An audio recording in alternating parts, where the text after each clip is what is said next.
every society is a core economic activity. This activity involves the transfer of money from the lenders to the borrowers and is done for different purposes such as personal or business needs. In capitalism, the borrowing comes with interest. This is the additional amount the borrower is required to pay back to the lender on top of the original or principal amount.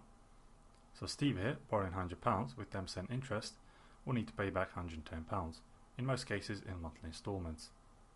The lenders of the money, which in most cases would be the banks, and these they pay their lenders, don't care of the purpose for which the money is being borrowed.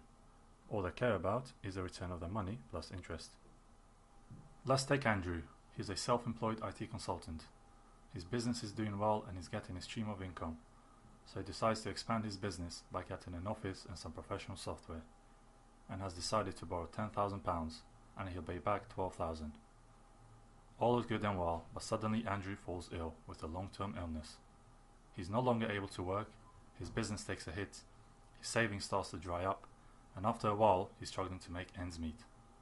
What's worse for Andrew is that the lender is chasing and asking for the loan repayments, which he's not able to pay.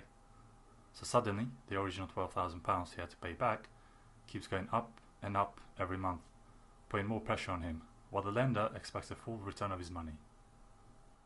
And it is the same story throughout the society, where those who are not able to pay back the original loan due to many reasons such as unemployment or unexpected bills see their situation getting worse and worse, leading to thousands not being able to pay their debts.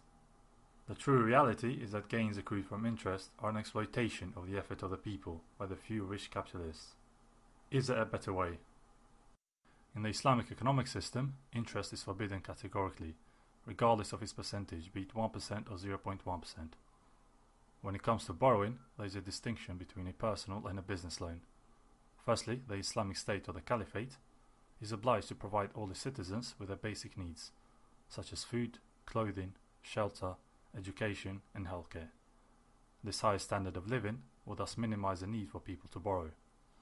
But when someone such as Steve does need to borrow, let's say £100, there would be no interest involved, and he would be asked to pay back only the original amount of £100 when he's able to do so.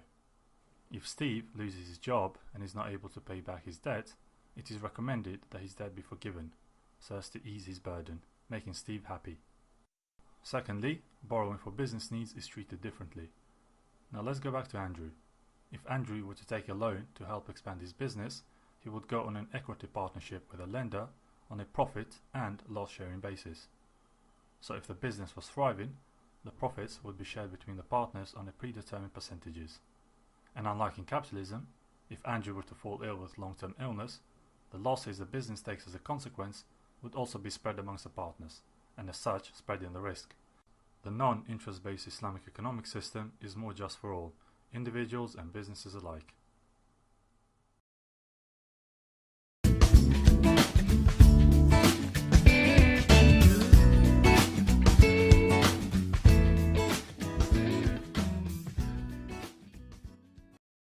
Created using Powtoon.